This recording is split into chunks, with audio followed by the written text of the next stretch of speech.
World of Good podcast. My name is Andrew Gale. So grateful to be with you again for another episode. This is another one of our special episodes that we're doing as a video podcast. Not a live podcast, but a video podcast done in this fancy, fancy studio. Very fancy. What I love about studios is that it's really fancy, like from your angle, but I can see all of the cameras and cords and everything else, which just makes me nervous. But it's good to be with good friends in this conversation to hear about what's happening with the Church of God in Africa. Thanks for joining us for this special podcast. We're doing a campaign right now called Give for Good. If you want to know more information about that, you can go to our website, chagglobal.org/give for good. We'll help you take a look at that and learn about ways to support and care for the Church of God around the world. John and Gwen, we're so grateful you are here. This is John and Gwen Johnson. They're joining me, the regional coordinators for Africa, but I almost said also my neighbors, which is probably on my list of importance. Neighbors is first, and then because okay. I'm grateful you're my neighbors. Yeah. But we're so grateful to have you to share about your experiences and connecting with the Church of God in Africa, just giving us an update of what's going on. Thanks for being with us. Yeah, Thank you. Honored. So to start, can you share just an overview of the Church of God, specifically the Church of God in Africa? Help me understand where we are. What are churches like? If I have no concept of that, what information can you tell us about it? The Church of God is presently active in 15 countries in sub-Saharan Africa. Okay. They're located in the Southern Bloc, which we refer to as the Southern Bloc because there is a country called South Africa. And then there is West Africa and East and Central Africa. And they are vastly different from each other. The languages, the culture, the geography, the food. Yeah. Very different. I think that's really helpful reminder. You said sub-Saharan Africa, and I think that gets confusing for people as well because Egypt is technically part of Africa, but we lump it in as part of Europe and the Middle East because the culture is much more part of that Middle Eastern or Mediterranean culture, right? And so when you talk about sub-Saharan, that Saharan desert that kind of blocks the northern Africa from the rest of the rest of Africa. And so then we're looking at what's below the Saharan desert, and then you have West, East, and the Southern Bloc that you guys that we have churches that are a part of. Yes. Right, yeah. All kinds of different languages and cultures in that area that you just mentioned. And it's not a small area. No. It's pretty significant. And when you say languages, I mean, we're talking English, Swahili, but French. Oh, for sure. Portuguese. And tribal languages as well. Many. So. 3,000 languages. Wow, it's incredible. Yeah. So one of the challenges I think we face today in our culture is just the overabundance of information. I mean, news is nonstop. We can literally have news channels on 24/7. I'm mostly making up news because how do you keep a news channel on for 24 hours a day, 7 days a week? But in the early months of 2025, I know it made my news cycle that I was watching about some conflict between the Democratic Republic of Congo, also called the DRC, and Rwanda. That there was some ongoing strife between those two countries. And it made headlines, but it was quickly overshadowed by some other issues. But I know that what we were hearing wasn't new. Like when I brought up that conversation with you a couple months ago about this, one of the comments you made I thought was really good is that this isn't a new challenge that they're facing. This is an ongoing, long-standing, complex issue that had a flare-up, and then it made headlines because of that flare-up. Can you give us just a quick, to ask for a quick, when you're talking about a complex situation, but for people that have no concept of what's going on, can you help us understand some of what's happening there and then how our Church of God communities are affected by that? Yeah. I think it's kind of like a pot on the stove, and it's always on. And sometimes the knob gets bumped and it sets that to boil. So wow, it is complicated. The thing that 24-hour news cycle is, it tries to make everything understandable and in simple a headline. And a headline. And it's just not. So there's, if you go all the way back, colonial powers kind of chose one group to support, one group to diminish, and that's the Hutus and the Tutsis. And if you think 30 years ago, there was a genocide. And so there's that stuff, and that has been going on. And so it's more than just land grab groups wanting this piece of land. But that's also part of it because it's the image that I share, which isn't biblical and it isn't right, I'm sure, but trying to get our heads around it is that, like when God created the earth, and he sent out his angels with all kinds of natural resources. Yeah.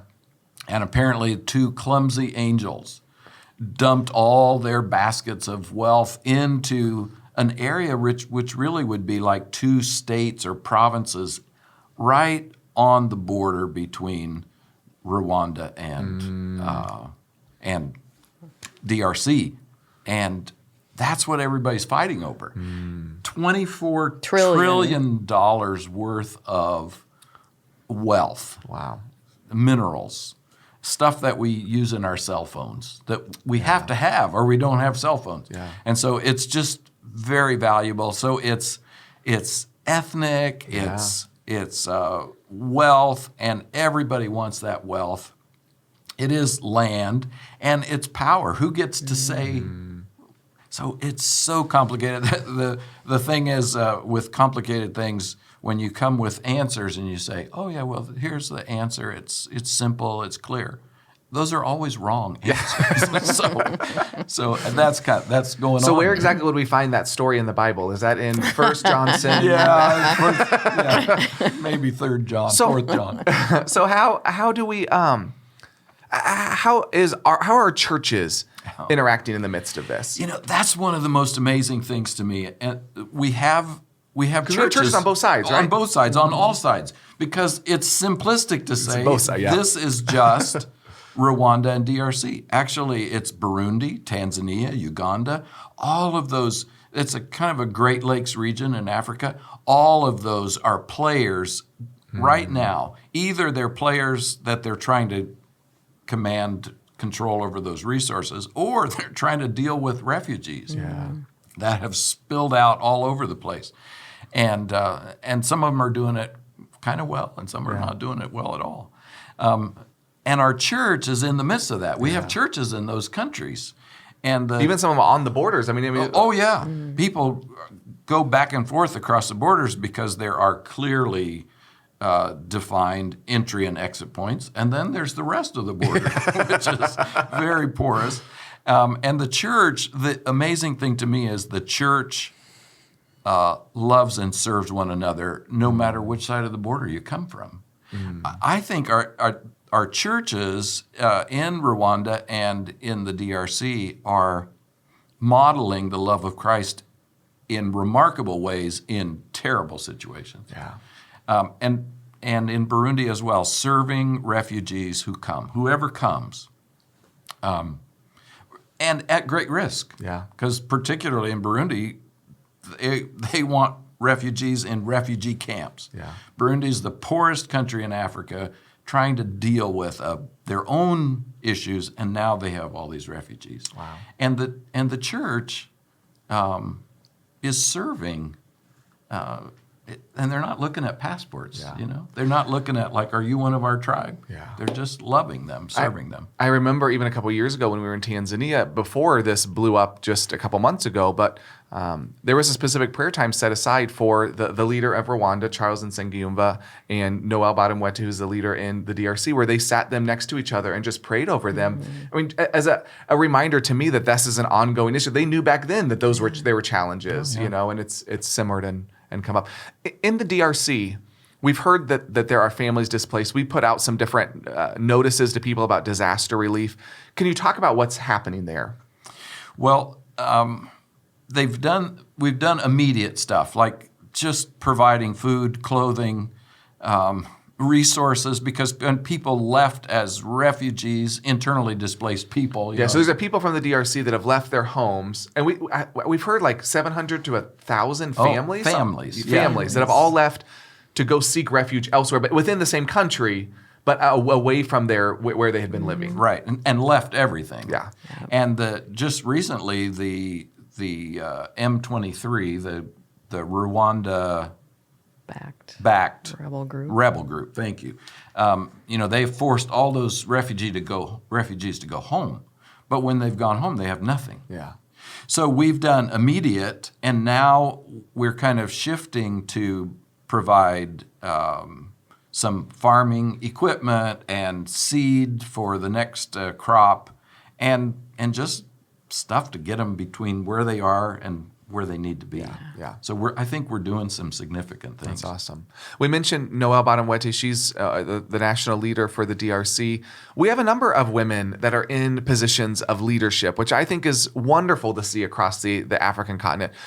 But that also brings its own challenges. So what challenges do women face in positions of leadership in Africa, and how can we support that work? I've asked several of them that question because I'm obviously not an African woman on the ground working.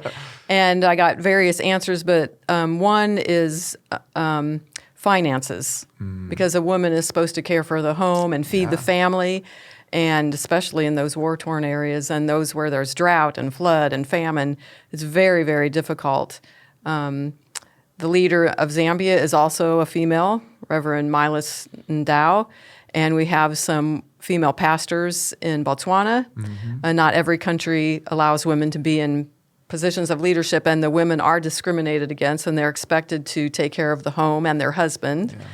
And in the DRC, I've been told that they believe it's a curse kind of for the men and the church and the family if a woman is in position. But 5 years ago, Reverend Noel was chosen as the legal representative, and she said in the last 5 years, 5 women have been ordained as pastors. That's really cool. In some countries, that is not happening. So it varies from country to country. But they face many hardships, cultural views, and things like that. And a kind of a literal view of Scripture. So if women aren't supposed to speak, then they aren't supposed to speak. And that's just a reality. It's cultural and a particular view of Scripture. Yeah. Going back to the Church of God in Rwanda, so that was the DRC, Rwanda. They're facing increased kind of governmental regulations to remain a recognized church in their country. Yeah, and it's not just Rwanda. So Burundi, Rwanda, the DRC, Congo, Zimbabwe. and Zimbabwe as well. It's kind of a growing pressure. Rwanda's led the way, and these others are like, we want to be like that. Seems like it, yeah. So the pressure to be officially recognized by the government. Which means they have to have, it's different in each place, but things like a national headquarters, which has to include a certain amount of parking spots, size of the building, bathrooms. It's pretty significant what they're asking for. I think one of the things that I know Reverend Guni in Zimbabwe would say, like, the government says we have to have a locked office where we can house the marriage certificates and birth and death certificates, because those are official government documents. And the government says, if you're going to be a recognized church, you have to have a place that we approve that will hold these official papers. And some of our churches meet under trees. Some of them don't have buildings at all, much less a locked office. Zimbabwe, all the churches, 56 churches meet under trees, and in some places where there are no trees, it's in the desert, they kind of in the shade of whatever structure is there. So they don't So have what are some of the obstacles? Is that the obstacle? Is it facilities? What are some of the challenges they're facing as they try to meet these governmental regulations? Well, I'm stepping out here in the area of conjecture. I have asked that question, and you kind of get different answers, but I think governments are wanting to eliminate like pseudo churches that are false, people that are coming in and saying, I'm an evangelist and start a church, steal the money from the people and run away. So that's the kind of the main statement that the government said. We're trying to protect our people from religious shysters. But the opposite side of that is that the church seems to want to get the numbers of church organizations down to a manageable size. And so there's kind of a proliferation of churches and denominations across Africa. And some of them are kind of a mixture of African religion and Christianity and so forth. So they're trying to get that down to a recognized group that they would say, okay, these meet our standards. our people will be protected. But then it kind of sifts into, well, we've got elections coming up. If you'd like to, so there's that kind of stuff. It's just a wide range of reasons why. Wow. That seems like a very complicated issue, and one that's probably going to be something that we're dealing with, we're walking with the church through for years and years to come, I assume. One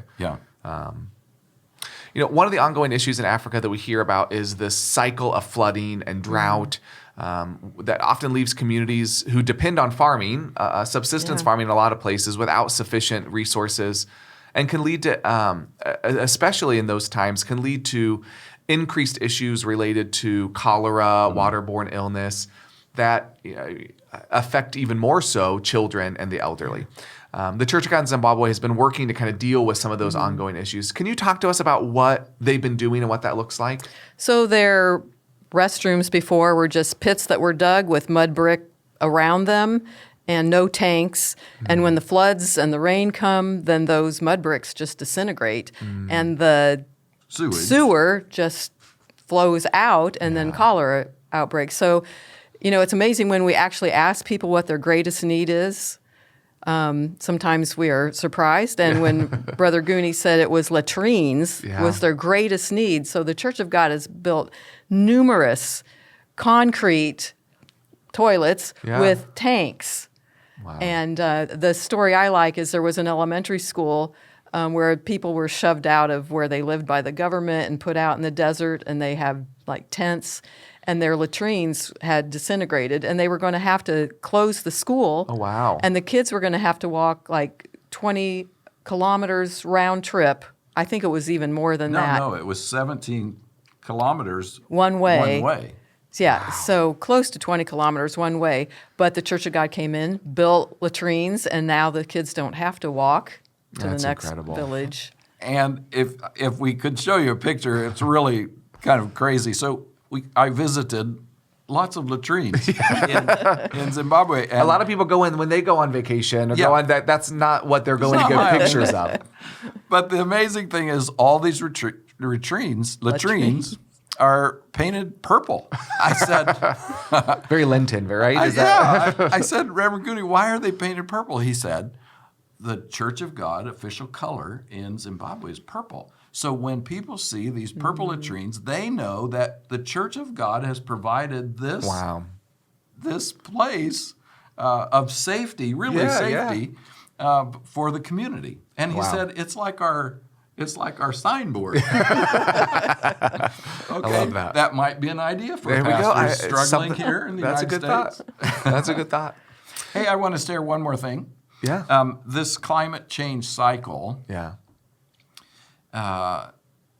In a recent conversation with the national leader in Zambia, she said that 80% of the people in Zimbabwe are food insecure. Zambia. Food insecure. 80% are food. 80%. Wow. Because they planted, they got wiped out. They planted their only reserve crop, and then it was scorched out. And so they have no backup. Wow. So 80%. That's is incredible. And so trying to figure out how to help. It is just overwhelming. Yeah. It is overwhelming. And the church is engaged in that, but that's overwhelming for a church to try to walk with its people through that. Yeah. Right. Yeah. Well, you've given us lots to be thinking about and praying for, but if I can ask for one more question, it would be, is there anything more you would say, this is something I'd really love for people listening to be praying about, thinking about, as they spend time in prayer for our brothers and sisters in Africa? What would you want them to be reminded of? Yeah, I have an image. So I'm in Malawi. I'm visiting these rural churches in Malawi, and I noticed that outside every one of these rural churches is hanging in a tree is like the big wheel of a truck. And I asked, after I saw it a couple times, what is that? And that's how they call the people to church. They bang on that wheel, and the sound is just, it has its own unique sound. I would like to bang on that wheel for us to pray for Africa. The problems, difficulties, hardships, obstacles, whatever, is overwhelming. Yeah. And there needed certainly financial resources. And it's not that the church in Africa is just holding their hand out. I mean, they really are trying to find creative ways to serve one another. But I would ask that in the midst of all that weight, that we would lift up the pastors of these churches. I couldn't pastor there. I don't think I would fold up. I would wither and die. The responsibility that they carry for their people is great, and they themselves are dealing with the same issues. We just got a message, pray for this particular pastor's family because he had died suddenly with some illness that no one knew what it was about. And so there's that wisdom to know how to deal with governments and tribal stuff and warfare, and that they would continue to have joy. Yeah. That's one of my, I talked about that tire, that wheel hanging from a tree, but another is this being in Rwanda and worshiping with people, and when they come together, it is joy. Yeah. That like those don't compute, those don't work for me, and yet they live it, and they live the joy in the midst of the suffering in a very biblical way. Yeah. If anything, we need to learn from Africa. Absolutely. How to put those two together. Yeah. Absolutely. Well, thank you so much for sharing. Thanks for joining us. Thanks for listening. And we'll be praying for our brothers and sisters all across Africa, and especially the pastors as they walk with communities in really difficult situations. Yeah, thank you. Thanks for listening to A World of Good. A World of Good is a podcast production of Global Strategy and Church of God Ministries. Our theme song is Colorado by Leo Flores. If you want to join the conversation, visit us at Twitter at A World of Good Pod, on Instagram, A World of Good Podcast, or visit our website, chogglobal.org/A World of Good. And join us next time as we share more stories of good from around the world.